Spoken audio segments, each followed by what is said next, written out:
Hi guys, পুনৰবাৰ স্বাগতম জনাইছোঁ ভিলেজ ব্লগৰ আন এটি ভিডিঅ'লৈ। আপোনালোকক আশা কৰোঁ আপোনালোকে ভালে আছে আৰু আমিও ভালে কুশলে আছোঁ বাৰু। আৰু আজি দুপৰীয়া ভাত পানী খাই লৈ মুখত এখন তামোল ভৰাই আৰু এনেকৈ আহিছোঁ বস্তুবিলাক চাবলৈ ঠিকেই আছেনে নাই, খেতিবিলাক চাওঁ। আৰু আজি দুপৰীয়া পাৰ মাংস বনাইছিলোঁ, সেয়াও আপোনালোকক দেখুৱাই দিম অকণমান। আৰু আমাৰ ঘৰুৱা ঘৰটো চাওঁ আহকচোন। ভিতৰত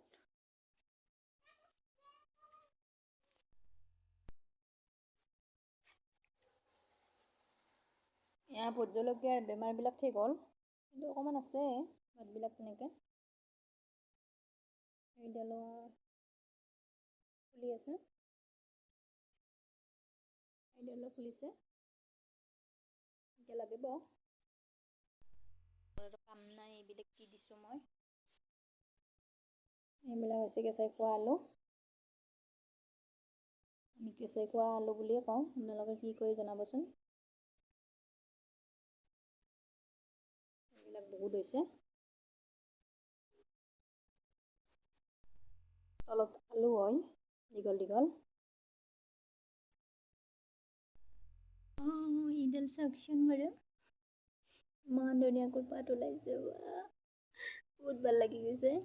ইয়াৰ লগৰ যিকেইডাল আছিল সেইকেইডাল পিছত মৰি গ'ল, পসা দিছিলে ঠিকেই, কিন্তু পিছত মৰি গ'ল, বহুত দুখ লাগিছিল। কিন্তু এইডাল বাচি গ'ল, বহুত ভাল লাগিছে।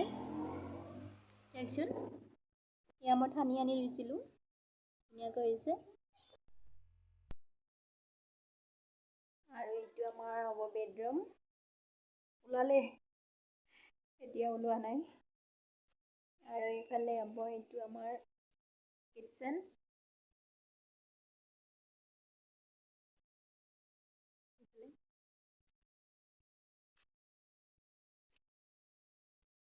আৰু এটা ৰুম, সম্পূৰ্ণ 4টা ৰুম আছে। আৰু এটা লগতে আমাৰ আধৰুৱা ঘৰটো আপোনালোকক দেখুৱাবলৈ চেষ্টা কৰিলোঁ। আৰু যদি ভিডিঅ'টো ভাল লাগে এটা লাইক দিবলৈ নাপাহৰিব। আৰু যদি আমাৰ চেনেলৰ নতুন হয় তেনেহ'লে চেনেলটো ছাবস্ক্ৰাইব কৰিব আৰু মোৰ ভিডিঅ'বিলাক চাই থাকিব। শেষত জনাবলৈ নাপাহৰিব যে আপোনালোকৰ কেনে লাগিল। আৰু আজি আমাৰ ঘৰত আছে পাৰ মাংস। এয়া পাৰ এটি আছিলে, সেইটো বাচিলোঁ। আৰু ইয়াতে হালধি, নিমখ আৰু কেঁচা মিঠাতেল মেৰিনেট কৰি ৰাখিছিলোঁ। এয়া আধা ঘণ্টা হৈ গ'ল, এতিয়া মই বনাম। এতিয়া ইয়াতে মই অমিতা লৈছোঁ, তাৰে সৰুকৈ এফাল দিম। আৰু এটা আলু লৈছোঁ, আৰু এইখিনি মই ৰঙালাও লৈছোঁ। এইখিনি ৰঙালাও আছিলে, এইখিনিও দি দিম মই। আৰু এইখিনিতে পিঁয়াজ লৈছোঁ, এইখিনি কাটি লৈ দেখুৱাই আছোঁ। এইখিনি মই কাটি ল'লোঁ পিঁয়াজ, এইখিনি অমিতা একেবাৰে কমকৈ দিছোঁ। আৰু এইখিনি হৈছে ৰঙালাও, এইখিনি আলু। পাৰাটো সৰু, গতিকে এনেকৈ আৰু মিলাই বনাই দিম। আৰু ল'ৰা ছোৱালী যেতিয়া চব্জি নাখায়, এই এটা তালিকা ল'ৰা ছোৱালীক চব্জি খুৱাবলৈ।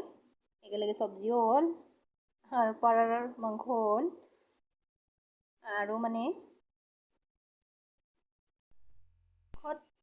ৰঙালাও দিলে ভাল লাগে। পাৰৰ মাংসই হওক বা ব্ৰইলাৰেই হওক বা লোকেল মুৰ্গীয়ে হওক, অকণমান লাও দি চাবচোন, বহুত ধুনীয়া সোৱাদ লাগে।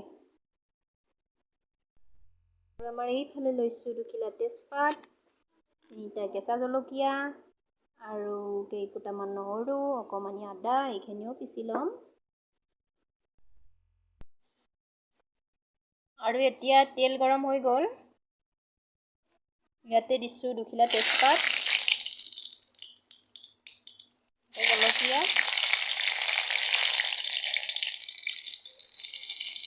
আৰু এতিয়া পিঁয়াজখিনি দি দিছোঁ।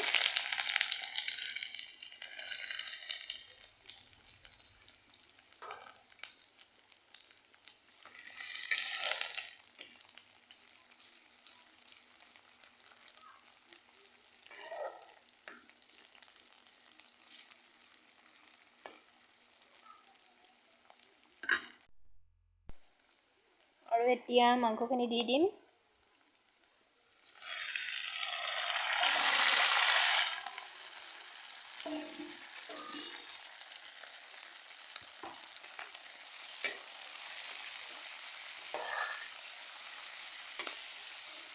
আৰু পাৰা মাংস কোনে কোনে ভাল পায় বাৰু? এয়া পাৰা আনিছে, কিন্তু মই হ'লে নাখাওঁ। মই ৰান্ধিছোঁ বাৰু, মই এইটো নাখাওঁ। এইফালে মিষ্টাৰেও খাব নোৱাৰে, প্ৰেছাৰ আছে যে, হাই প্ৰেছাৰ, সেইকাৰণে। এতিয়া খাব মাত্ৰ ল'ৰা ছোৱালী দুটাই। এতিয়া এইখিনি ঢাকি ৰাখিম। জুইটো একেবাৰে শ্ল' ফ্লেমত দি অকণমান সময় ভাজি ল'ম, আৰু এতিয়া এইখিনি ঢাকি ৰাখিম।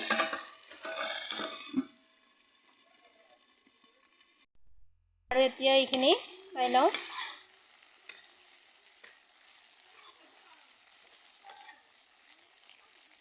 ইয়াতে এতিয়া আলুখিনি দি দিম। এতিয়া আলু, লাও আৰু অমিতাখিনি দি দিছোঁ। এইখিনি এতিয়া ভাজি ল'ম। এইফালে ভাত হ'লে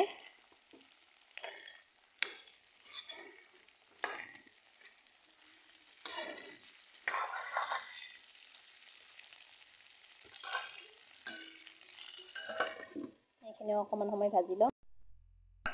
আৰু বতৰটোৱে যে কি দেখিছে নহয়, এতিয়া বৰষুণ আহিব, আকৌ ৰ'দ দিয়ে, আকৌ বৰষুণ আহে, তেনেকুৱা কৰি আছে। আৰু এই পাৰ মাংস ৰন্ধা পদ্ধতিটো আমাৰ মামীৰ হয়। মামীৰ পৰা শিকিছিলোঁ মই। মা ৰান্ধিলেও ভাল হয় পিছে। এতিয়া ইয়াতে পিচি ৰখা আদা নহৰুখিনি দি দিম।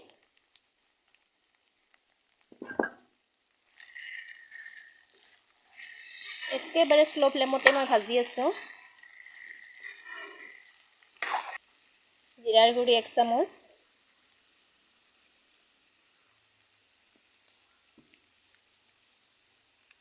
আৰু এয়া ৰেড মিৰ্চ পাউডাৰ দি দিম।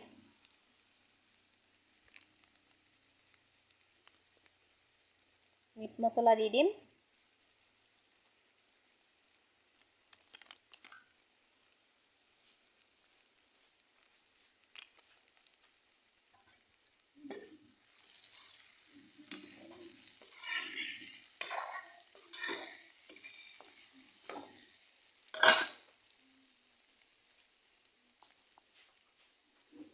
হালধি দিছোঁ, আগতে দিয়া আছিল হালধি।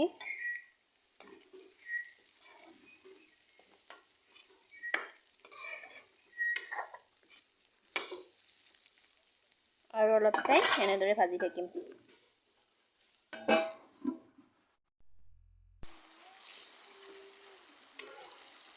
আৰু এইখিনি ধুনীয়াকৈ ভাজ খাইছে। এতিয়া ইয়াতে পানী দিম।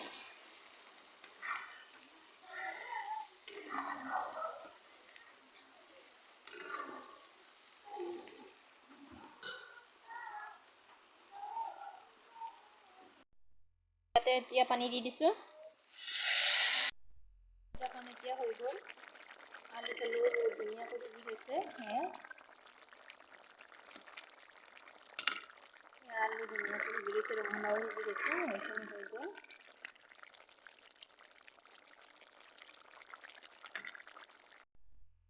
আৰু এতিয়া পাৰ মাংস ৰেডি হৈ গ'ল। মছলা পাতি মই বেছি দিয়া নাই, ল'ৰা ছোৱালী দুটাই খাব যিহেতু। এইখিনি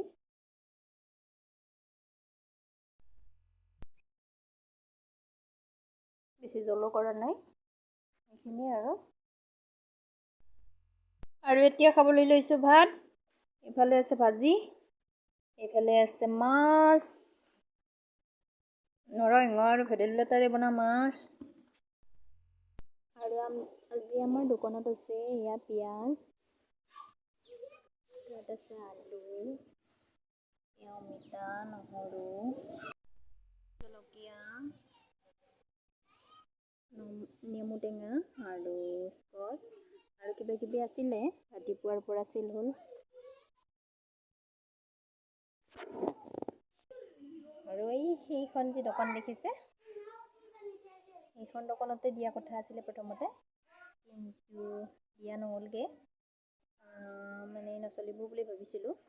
আৰু তেখেতেও কিবা এটা কামত জইন কৰাৰ কথা আছিলে, কিন্তু সিফালেও নহ'ল কৰোণাৰ কাৰণে, আৰু এইফালেও এখন এনেকৈ থাকি গ'ল। আৰু এতিয়া ৰাস্তাতে দি লৈছোঁ প্ৰথমতে। এতিয়া জানিছোঁ অকণমান চলিব যেন লাগিছে। আৰু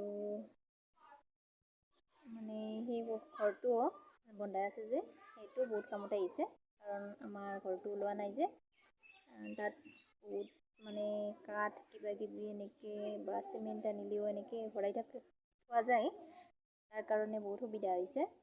আৰু পিছফালে ভঙা চিঙা ঘৰটোত আছোঁ আৰু আমি সেনেকৈ, আপোনালোকেতো দেখিছেই, সেনেকৈ আছোঁ। আৰু এটা কথা কওঁ মই আপোনালোকক, মই যিহেতু নলবৰীয়া, নলবাৰীৰ ভাষা দুই এটা মাজে মাজে ওলাব, আৰু বেয়া নাপাব আপোনালোকে। শুনি যদি ভাল পায় নলবৰীয়া ভাষা, তেতিয়াহ'লে মোক ক'ব।